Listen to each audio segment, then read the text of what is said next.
BBC বাংলার অধিবেশন প্রবাহতে আপনাদের স্বাগত। আজ আপনাদের সাথে লন্ডন স্টুডিও থেকে আছি মানসী বড়ুয়া, আর ঢাকায় আমার সাথে থাকছেন আকবর হোসেন। শুরুতেই জানিয়ে দিব এই মুহূর্তের সর্বশেষ গুরুত্বপূর্ণ আপডেট। বাংলা সংবাদ। কুড়িগ্রাম-3 জামায়াত প্রার্থীর মনোনয়ন বাতিল, হট্টগোল। কুড়িগ্রাম-3 সংসদীয় আসনের জামায়াতের প্রার্থী মাহবুবুল আলম সালেহীর মনোনয়নপত্র যাচাই বাছাই শেষে বাতিল ঘোষণা করেছেন রিটার্নিং কর্মকর্তা ও জেলা প্রশাসক অন্নপূর্ণা দেবনাথ। এদিকে শরীয়তপুরে সংঘর্ষে ককটেল বিস্ফোরণে যুবক আহত। শরীয়তপুরের জাজিরা উপজেলায় আধিপত্য বিস্তারকে কেন্দ্র করে দুই পক্ষের সংঘর্ষে ককটেল বিস্ফোরণের ঘটনা ঘটেছে। এতে ককটেলের আঘাতে এক যুবক গুরুতর আহত হয়েছেন। আজ সকালে উপজেলার বিলাসপুর ইউনিয়নের বুদাইরহাট বাজার এলাকায় এ ঘটনা ঘটে। এরপর থাকবে যত ষড়যন্ত্রই হোক ঐক্যবদ্ধ নতুন এক বাংলাদেশ আমরা গড়বই, বলছেন মাসুদ সাইদি। যত ষড়যন্ত্রই হোক ঐক্যবদ্ধ নতুন এক বাংলাদেশ আমরা গড়ার অঙ্গীকার ব্যক্ত করেছেন পিরোজপুর 1 আসনের জামাতে ইসলামী মনোনীত সংসদ সদস্য প্রার্থী সাবেক জিয়ানগর উপজেলা পরিষদ চেয়ারম্যান মাসুদ সাইদি। এরপর থাকবে নোয়াখালীতে ডাকাতির ঘটনায় কারাগারে ইউপি সদস্যের ছেলে। নোয়াখালীর সদরে অস্ত্রের মুখে জিম্মি করে বিমান কর্মকর্তার বাড়িতে দুর্ধর্ষ ডাকাতির ঘটনায় এক সংরক্ষিত নারী ইউপি সদস্যর ছেলেকে কারাগারে পাঠানোর আদেশ দিয়েছে আদালত। আজ দুপুরে সিনিয়র জুডিশিয়াল ম্যাজিস্ট্রেট 1 নম্বর আমলি আদালতের বিচারক আফসানা ইসলাম রুমি এই আদেশ দেন। এবং সর্বশেষ জানিয়ে দেব ভেনেজুয়েলায় হামলা ও রাষ্ট্রপতিকে গ্রেফতার আন্তর্জাতিক আইনের প্রকাশ্য অবমাননা, বলছেন রব। ভেনেজুয়েলায় সামরিক হামলা চালিয়ে একটি সার্বভৌম রাষ্ট্রের রাষ্ট্রপতিকে জোরপূর্বক গ্রেফতার করার ঘটনায় তীব্র নিন্দা ও প্রতিবাদ জানিয়েছেন জাতীয় সমাজতান্ত্রিক দলের সভাপতি আব্দুর রব। গণমাধ্যমে পাঠানো এক বিবৃতিতে তিনি বলেন, ভেনেজুয়েলায় সামরিক হামলা চালিয়ে একটি সার্বভৌম রাষ্ট্রের রাষ্ট্রপতিকে জোরপূর্বক গ্রেফতার করা আন্তর্জাতিক আইন, জাতিসংঘ সনদ এবং রাষ্ট্রীয় সার্বভৌমত্বের প্রতি এক নির্মম ও প্রকাশ্য অবমাননা। এতক্ষণ শুনছিলেন সংবাদ শিরোনাম, এবারে বিস্তারিত।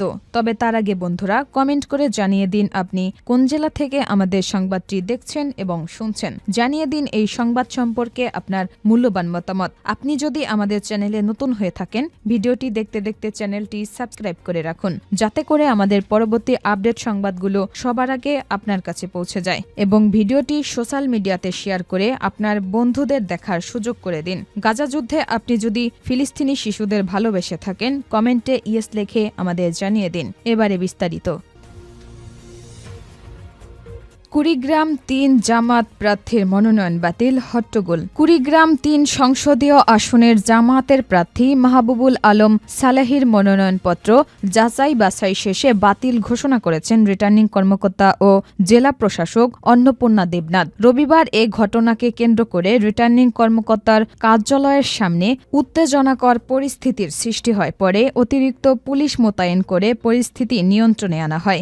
জানা গেছে, গত 2 জানুয়ারি মাহবুবুল আলম সালেহীর দ্বৈত নাগরিকত্বের কাগজপত্রের জটিলতার কারণে মনোনয়নপত্র স্থগিত করা হয়।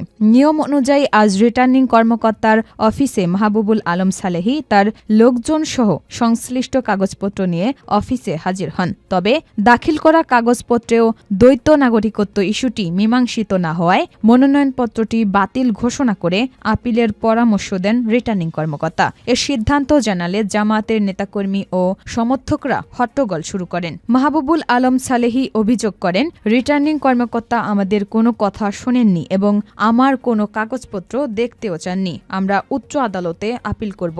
অন্নপূর্ণা দেবনাথ বলেন, নির্বাচনী নীতিমালা এবং আইনের মধ্যে থেকে মনোনয়নপত্র যাচাই বাছাই করা হয়েছে। এখানে পক্ষপাতিত্ব কিংবা প্রভাবিত হওয়ার সুযোগ নেই। শরীয়তপুরে সংঘর্ষে ককটেল বিস্ফোরণে যুবক আহত। শরীয়তপুরের জাজিরা উপজেলায় আধিপত্য বিস্তারকে কেন্দ্র করে দুই পক্ষের সংঘর্ষে ককটেল বিস্ফোরণের ঘটনা ঘটেছে। এতে ককটেলের আঘাতে এক যুবক গুরুতর আহত হয়েছেন। রবিবার সকালে উপজেলার বিলাসপুর ইউনিয়নের বুদায়রহাট বাজার এলাকায় এ ঘটনা ঘটে। আহত যুবকের নাম জাবেদ শেখ ২০। তিনি বিলাসপুর ইউনিয়নের চেরাগালি ব্যাপারী কান্দি এলাকার বাসিন্দা। সংঘর্ষের সময় ককটেলের আঘাতে তার বাম হাতের কবজি গুরুতরভাবে আহত হয়। পরে তাকে জাজিরা উপজেলা স্বাস্থ্য কমপ্লেক্সে নেওয়া হলে অবস্থার অবনতি হওয়ায় কর্তব্যরত চিকিৎসক তাকে ঢাকা মেডিকেল কলেজ হাসপাতালে পাঠান। পুলিশ ও স্থানীয় সূত্রে জানা যায়, বিলাসপুর ইউনিয়ন পরিষদের চেয়ারম্যান কুদ্দুস ব্যাপারী ও ইউনিয়ন স্বেচ্ছাসেবক লীগের নেতা জলিল মাতবরের সমর্থকদের মধ্যে দীর্ঘদিন ধরে আধিপত্য বিস্তার নিয়ে বিরোধ চলে আসছে। এরই জেরে শনিবার রাতে বুদায়রহাট বাজার এলাকায় উভয় পক্ষের সমর্থকদের মধ্যে কথা কাটাকাটি হয়। পরদিন রবিবার সকালে বিষয়টি সংঘর্ষে রূপ নেয় এবং এ সময় ব্যাপক ককটেল বিস্ফোরণ ঘটে। জাজিরা থানার ভারপ্রাপ্ত কর্মকর্তা ওসি সালেহ আহমেদ জানান, খবর পেয়ে পুলিশ দ্রুত ঘটনাস্থলে পৌঁছে পরিস্থিতি নিয়ন্ত্রণে আনে। বর্তমানে এলাকায় শান্ত পরিবেশ বিরাজ করছে। তিনি আরও জানান, এ ঘটনায় সন্দেহভাজন কয়েকজনকে আটক করা হয়েছে, তবে বিকালে এ প্রতিবেদন লেখা পর্যন্ত কোনো মামলা দায়ের হয়নি। যত ষড়যন্ত্রই হোক, ঐক্যবদ্ধ নতুন এক বাংলাদেশ আমরা গড়বই, বলছেন মাসুদ সাইদি।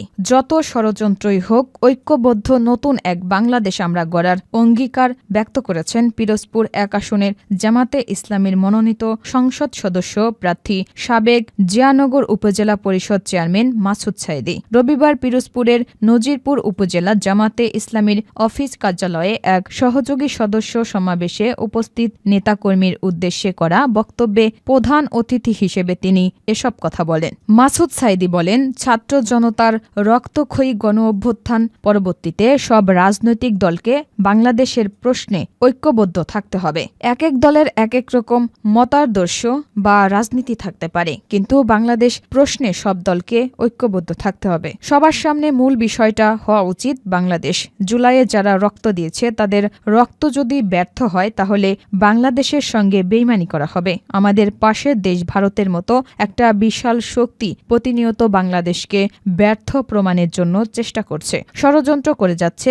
যত ষড়যন্ত্রই হোক, ঐক্যবদ্ধ নতুন এক বাংলাদেশ আমরা গড়বই ইনশাআল্লাহ। তিনি আরও বলেন, বাংলাদেশ জামাতে ইসলামী শান্তিপূর্ণ ও স্থিতিশীল এক বাংলাদেশ দেখতে চায়, সুখী সমৃদ্ধশালী এক বাংলাদেশ দেখতে চায়। দীর্ঘদিন ধরে আমাদের প্রিয় এই দেশে অস্থিরতা সৃষ্টি করে রাখা হয়েছে, তাই একটি কল্যাণময় রাষ্ট্র গঠনের মাধ্যমে সমাজে শান্তি ফিরিয়ে আনতে সবাইকে একসাথে কাজ করতে হবে। নোয়াখালীতে ডাকাতির ঘটনায় কারাগারে ইউপি সদস্যের ছেলে। নোয়াখালীর সদরে অস্ত্রের মুখে জিম্মি করে বিমান কর্মকর্তার বাড়িতে দুর্ধর্ষ ডাকাতির ঘটনায় এক সংরক্ষিত নারী ইউপি সদস্যর ছেলেকে কারাগারে পাঠানোর আদেশ দিয়েছে আদালত। রবিবার দুপুরে সিনিয়র জুডিশিয়াল ম্যাজিস্ট্রেট ১ নম্বর আমলি আদালতের বিচারক আফসানা ইসলাম রুমি এই আদেশ দেন। আসামি মোহাম্মদ শাহাদাত হোসেন ৩৬, উপজেলার চরমটুয়া ইউনিয়নের ৪ নম্বর ওয়ার্ডের নুরুল হক মিস্ত্রির ছেলে। তিনি একই ইউনিয়নের সংরক্ষিত নারী ইউপি সদস্য নুরবানু আলেয়ার ছেলে। পুলিশ ও ভুক্তভোগী পরিবার জানায়, ২০২৩ সালের ৬ আগস্ট রাতে সদর উপজেলার চরমটুয়া ইউনিয়নের ৩ নম্বর ওয়ার্ডের মনারখিল গ্রামের বিমান বাংলাদেশ এয়ারলাইন্সের ground service officer Ismail Hossain বাবুলের বাড়িতে নগদ টাকা, স্বর্ণালংকার ও মূল্যবান মালামাল লুট করে। পরে ভুক্তভোগী বিমান কর্মকর্তা অভিযুক্তদের বিরুদ্ধে সুদারাম থানায় মামলা দায়ের করেন। ওই মামলায় মোহাম্মদ শাহাদাত হোসেনকে কারাগারে পাঠানোর আদেশ দিয়েছেন বিচারক। বাদীপক্ষের আইনজীবী শাহাদাত হোসেন চৌধুরী বলেন, বিচারক উভয় পক্ষের শুনানি শেষে আসামিকে কারাগারে পাঠানোর আদেশ দিয়েছেন। তার বিরুদ্ধে চুরি, ডাকাতি, মাদক ও নারী নির্যাতনের ঘটনায় একাধিক মামলা রয়েছে বলে জানান তিনি।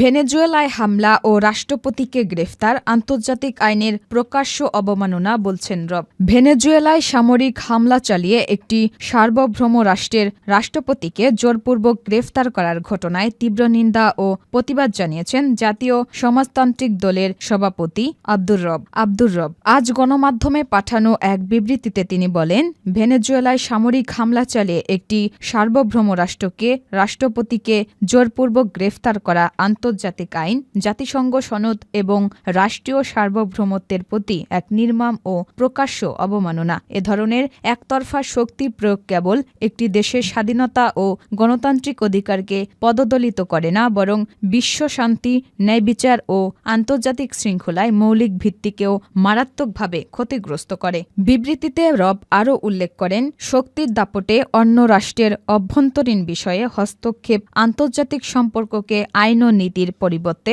পেশিশক্তির বলপ্রয়োগের পথে ঠেলে দেয়। ফলে বিশ্ব ব্যবস্থা ক্রমে অনিশ্চয়তা, সংঘাত ও অস্থিরতার দিকে ধাবিত হয়, যা মানব সভ্যতার জন্য গভীর উদ্বেগের বিষয়। তিনি দৃঢ়তার সাথে বলেন, কোনো দেশের রাজনৈতিক ভবিষ্যৎ নির্ধারণের অধিকার কেবলমাত্র সে দেশের জনগণের। বহিঃশক্তির সামরিক হস্তক্ষেপ ও চাপিয়ে দেওয়ার সিদ্ধান্ত গণতন্ত্রের আবরণে নগ্ন সমাজবাদী আগ্রাসনেরই নামান্তর।